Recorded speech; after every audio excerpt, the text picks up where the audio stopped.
Explanation का आप गर्दा गर्दा होने वाला है भैया। अगर आपको भी एक्सप्लेनेशन करने नहीं आता है, लिखने नहीं आता है, तो आप टेंशन मत लीजिए।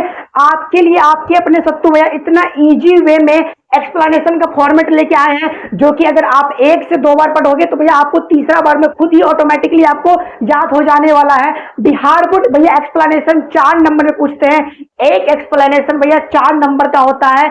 और एक्सप्लेनेशन भैया बोलते किसे हैं और किस तरह से इसको सॉल्व करना होता है।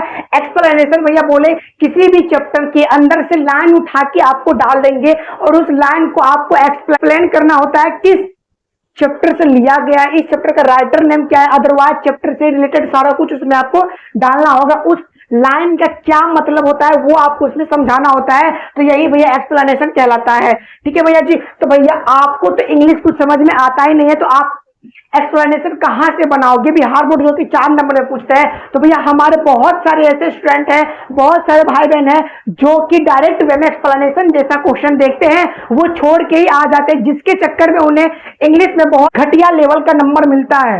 नंबर क्या होता है, घटिया लेवल का मिल जाता है उनको, जिसके चक्कर में उनका जो टारगेट होता है वहां तक वो सही तरीके से पहुंच नहीं पाते हैं। और जिस दिन रिजल्ट निकलता है भैया उस दिन वो लोग रोने धोने लगते हैं। उसके लिए आपके अपने सत्तू भैया इतना इजी वे में फॉर्मेट लेके आए हैं एक्सप्लेनेशन के कि भैया आप 2 बार पढ़ोगे, तीसरा बार में ऑटोमेटिकली आपको याद हो जाएगा। फटाफट भैया हम लोग समझ लेते हैं कि क्या है। देखो भैया आपको इस तरह से मतलब लाइन दे देंगे, कंपोज्ड बाय मेटाफिजिकल पोएट। ठीक है भैया, इसका क्या मतलब होता है, मतलब छोड़ो। इस तरह से आपको देखो, मेरा बोर्ड थोड़ा छोटा है इसके लिए मैं क्वेश्चन भी छोटा ही लेके आया हूं, पर आपके एग्जाम में इतना छोटा क्वेश्चन नहीं पूछे जाते हैं। 2-2.5 लाइन के क्वेश्चन आपको देंगे बनाने के लिए। तो मैं आपको डायरेक्ट एक चैप्टर का एक लाइन उठा के चिपका दिया एग्जाम्पल बेसिस पे। ठीक है भैया, मैं आपको एग्जाम्पल बेसिस पे बता रहा हूँ। कंपोज बाय मेटाफिजिकल पोएट भैया, ये जो लाइन है किस चैप्टर से लिया गया है ये चीज मुझे पता नहीं है, आपको नहीं पता है पर मुझे पता है भैया। ये जो है एक to test love I do not go है, जिनका राइटर भैया कौन है, जॉर्डन साहब है। ठीक है भैया, एक ये मेटाफिजिकल पोएट भी रह चुके हैं, इसके लिए कोई बड़ी बात नहीं है, जो कि यहाँ पे लिख चुके हैं हम। ठीक है भैया। और भैया these line has been, explanation का कुछ फॉर्मेट होता है। स्टार्टिंग आपको कैसे करना है, जहां से करना है, मतलब थोड़ा स्टार्टिंग का जगह छोड़ के आपको क्या करना है, लिख देना है। देखो कुछ भी मत करना है, एक्स्ट्रा कुछ आपको नहीं करना। इस लाइन को बस आपको पहचानना है कि किस चैप्टर से लिया गया है। और अगर उस चैप्टर का आपको नाम याद है तो फिर उसका राइटर नेम भी आपको याद होगा, अदरवाइज सब कुछ। भैया ये भी लिखना होगा क्या, देखो ये लिखना नहीं है, ये कुछ स्पेशल है जो कि मैं आपको बताना चाहता हूं। अगर आप एक्सप्लेनेशन को और थोड़ा अगर लंबा करना चाहते हो, खींचना चाहते हो, तो उसके लिए आपको क्या करना, आपका जो राइटर है उनका जन्म आपको याद करना होगा, मृत्यु याद करना होगा, और उस चैप्टर से रिलेटेड कुछ इंपोर्टेंट पॉइंट अगर आप याद कर लेते हो तो और भी आपके लिए बेनिफिट है। इसको याद करने से क्या बेनिफिट हो सकता है, आपको 5 नंबर प्लस फिक्स हो सकता है भैया। अगर इस 3 चीज को अगर आप याद कर लेते हो, इसको छोड़ो, अगर ये 3 चीज है ना, बॉर्न, डेथ, इंपोर्टेंट पॉइंट, मतलब भैया हिंदी में समझाओ ना, जन्म, मृत्यु और कुछ महत्वपूर्ण बिंदु, मतलब चैप्टर का कुछ इंपोर्टेंट पॉइंट जो कि अगर आप याद कर लेते तो आपको बहुत ही बेनिफिट होने वाला भैया। भैया जन्म आपको याद करना है हर एक का, उसके बाद डेथ मतलब वो कब जन्म लिया, कब मर गया, और उस चैप्टर से रिलेटेड आपको 4-5 पॉइंट आपको याद करना है। इससे भैया ये दो तो समझ गए, ये तो ऑब्जेक्टिव में पूछते हैं, पर भैया आपको इसका सब्जेक्टिव में भी मैं प्रॉफिट दिलवाता हूँ। इंपोर्टेंट पॉइंट का भैया क्या होगा, आपसे जब एक्सप्लेनेशन पूछेगा उसमें अगर आप उस चैप्टर का इंपोर्टेंट पॉइंट आपके ध्यान में है तो आप उसमें लिख पाओगे।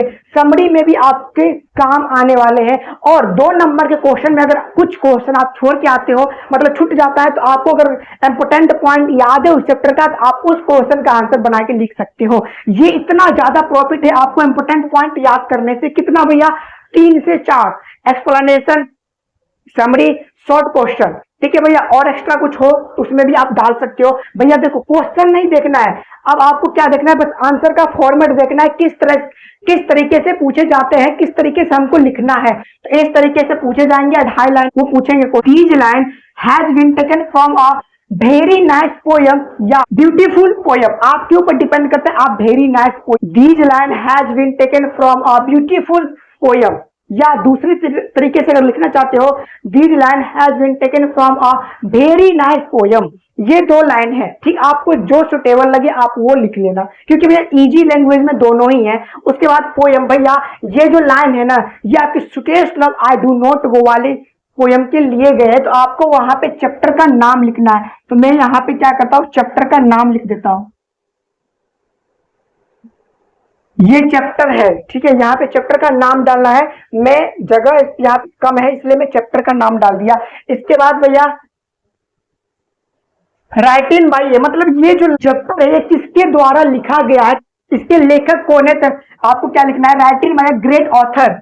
यहाँ पे क्या करना है, राइटर का नाम लिखना है भैया जी। क्या करना है भैया, नाम लिख देना है किसका, राइटर का। Here the author wants to say that, यहां तक लिखने के बाद भैया जी क्या होता है ना, यहां तक देखो, ये भले ही देखने में एक छोटा लग रहा है, पर जब आप इसे अपने कॉपी में लिखना स्टार्ट करोगे तो 2.5 पेज से भी ज्यादा ये चले जाएगा। इसके लिए आप कंफ्यूज मत हो, 4 का 4 नंबर आपको मिलने वाला है। बस इस वीडियो को लास्ट तक देखो, ठीक है भैया। से दैट के बाद क्या करना है, यहाँ जो आपके एग्जाम में 2.5 लाइन का जो क्वेश्चन पूछे जाएंगे उसको उठा के डाल देना, ठीक है। वैसे भाई बहन जिनको कुछ नहीं आता है उनके लिए मैं बता रहा हूं, आप यहाँ के बाद आपको क्या करना है, लेखक का जन्म लिखना है, लेखक का मृत्यु लिखना है, ठीक है। उसके बाद आपको क्या करना है, जितना बड़ा जो क्वेश्चन रहेगा, इतना बड़ा क्वेश्चन को आपको डेथ और बॉर्न के बाद लिखना है। उसके बाद आपको क्या करना है, इंपोर्टेंट पॉइंट जो मैं यहाँ पे बता रखा हूं, ये इंपोर्टेंट पॉइंट आपको उसके नीचे लिखना है, मतलब क्वेश्चन जो है उसके नीचे आपको इंपोर्टेंट पॉइंट लिखना होता है, ठीक। जब आप लिख लोगे सारा कुछ तो आप यहाँ तक पहुंच जाओगे, ठीक है भैया। यहाँ तक समझ में आया, अगर नहीं आया तो मैं एक बार में बता देता हूँ, ये सब कुछ लिखना है यहाँ तक। यहाँ तक के बाद क्या करना है, लेखक का जन्म कब हुआ था वो लिखना है, मर कब गया मतलब मृत्यु कब हुआ वो लिखना है।